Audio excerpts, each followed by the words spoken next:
Today's theme, can I substitute something for that? I'm making the easy lemon cheese with a Z cake recipe from the cookbook Vegan Under Pressure. I will be using my Instant Pot, again, to make dessert, which sounded like a lot of fun. But I don't have a lot of the ingredients that go in this recipe. I have the lemons. That was what kind of inspired this. I have a whole lot of lemons. So we'll see what we can come up with. We start our substitutions in the crust, which is made of ground quick oats, walnuts, and chopped dates soaked in water. I am using pecans because that's what I have. I am a girl from Georgia. I like pecans better than walnuts, so that's what I have in my house. I also do not keep dates around. If I buy them, I eat them because they taste so good.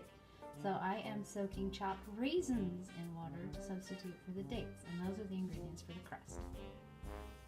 For the filling, you use cashews instead of cheese. You make cashew cheese. This is a cup of cashews soaking in a cup of water. That's what the recipe calls for, and I actually have them.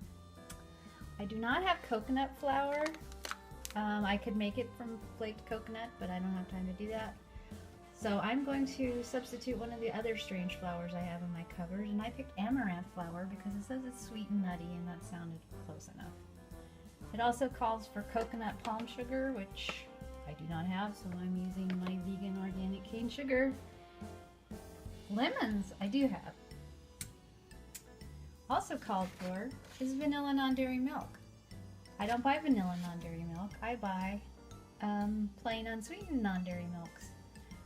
I am deciding, since I didn't have the coconut flour, that I'm going to use coconut milk instead of one of my other alternate milks. And then maybe that will make up for not having the coconut flour. I am also going to use xanthan gum instead of arrowroot powder because I have no idea what arrowroot powder does, and xanthan gum sounded just as reasonable a substitute. And it says it's a good all-purpose thickener, so I assume that's what the arrowroot does too. So, while we wait for the cashews to soak, we're going to make our crust. How does you make cheesecake in a pressure cooker? You would think you would have soup, but no, what you do, the Instant Pot comes with a little lifter, handy dandy lifter, and I'm going to make the cheesecake in ramekins because I do not have the springform pan small enough to fit in the Instant Pot. My fans, which would be my sisters, hi Kathy, hi Ellen, might wonder where my coffee is because I always have my cup of coffee. I made the coffee earlier and it's here staying warm in my handy dandy Zojirushi coffee thermos, which keeps coffee hot for a really long time. I love it. So you make a water bath in the bottom of the pot. I have a cup and a half of water, and then I have this in there ready for the ramekins to go in. This cooker will hold 3 of the small size ramekins, which I'm going to spray with the coconut oil non-cooking spray. As soon as I get the crust on those, then we wait for the cashews to continue soaking to make the filling. I strain the raisins, but I'm keeping the liquid in reserve.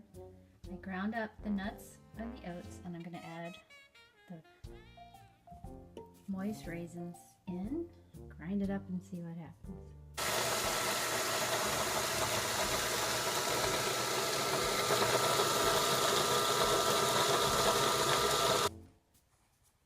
The recipe says to process the ingredients until it comes together. This is pretty nice, kind of pretty workable. If it were too dry, I could add some of the reserved raisin liquid, but I think this is going to work just fine, so I'm going to put it in my ramekins. The recipe actually will make 4 little ramekins, and since I can fit 3 in the pot, I'm going to do 2 batches of 2, which works out much better because there are 2 of us in the household, and I have this weird thing of like numbers, and I like even numbers, and I especially like things in sets of 4, so this is perfect. I got my lemon zesting technique from Chef Michael Simon on the Chew. He's not a vegan or a vegetarian. He's a big meat eater, but I like the way he zests the lemon. Plus he's really funny. Roll the lemon on the zester and knock the zest down into your bowl. Thanks, Michael. The cup of cashews is soaked and I drained it. The instructions say to put half of the soaking liquid in with the other ingredients, but I'm going to use extra coconut milk instead. So I just strained the cashews and they are in there with the amaranth flour and the other dry ingredients. I have my coconut milk, my lemon juice, lemon zest, and vanilla. I'm going to mix everything up and see how it looks. Another awesome use for the coffee maker, iPad stand, so I can watch Food Network while I cook.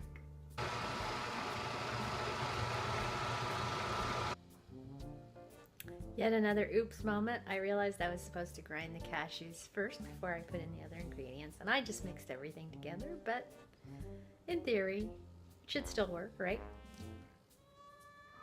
I'd like to remind you that this is an experiment. I ended up using the whole can of coconut milk. This looks a little thick for a cheesecake filling, more like a batter than a filling, but it tastes really yummy. I'm going to taste it right now since there's no eggs. I can taste it and it won't kill me. Lemony, delicious. What's going to be bad about this? Nothing. So I'm going to fill my little ramekins. Get the pressure cooker going. We filled the ramekins. It looks more like mousse than cheesecake, but they're ready to go. And we have a lot of extra filling, so I'm going to make some crustless ones. I'm going to cover these with foil so that they don't get condensation from the water bath in them. I'm going to do these 3. And since I have enough to make a crustless one, I'm going to cook the little 4th one with the crustless one. We'll check back in just a few minutes.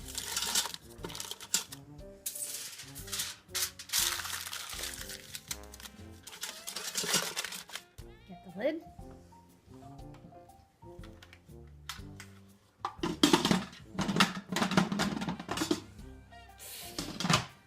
Put it on if you can. Ah! How does this work? You can stop now. Go. The ramekins are in. Lid going on. The vent closed so that we can build up our steam. And again, you gotta plug it in. Now I need the recipe. The directions say high pressure for 20 minutes. So I am going to pick, we'll do porridge. Why the hell not? I don't know. 20 minutes. We're set. The recipe says to let the pressure go down naturally, so we waited for the little thingamajig to go down by itself. So now we take off the lid.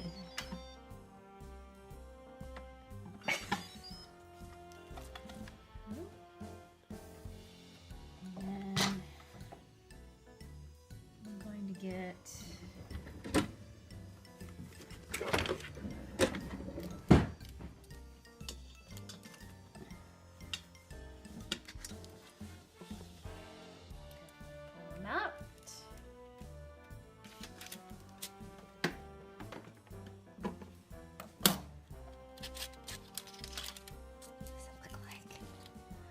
can't wait to see what it looks like. It's hot. Oh, kind of cooked, boiled over. Ooh, that doesn't look so good, does it? Well, maybe it will still taste good. We're gonna put them in our refrigerator. I probably overfilled them. Don't think I only cook sweet food at home. We do eat savory food as well. This is our dinner, which is also an experiment. I like to experiment with food. Eggplant, greens, brown rice, edamame, and Amiran soy sauce on the top. Bon appetit! To decorate our lemon cheesecake mousse tartlets, as I am now calling them, I am cooking down some fresh blueberries with a little lemon juice and sugar so that we have a really pretty fruit topping.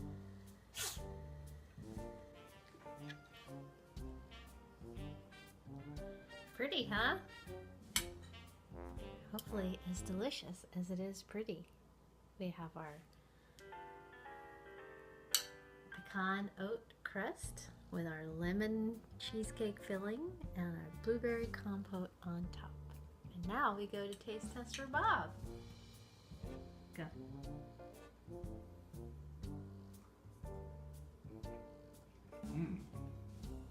Blueberry cheesecake. Yummy. While all of my substitutions might not have worked precisely as I thought they would, it still tastes really good, and that's what counts. Bon appetit.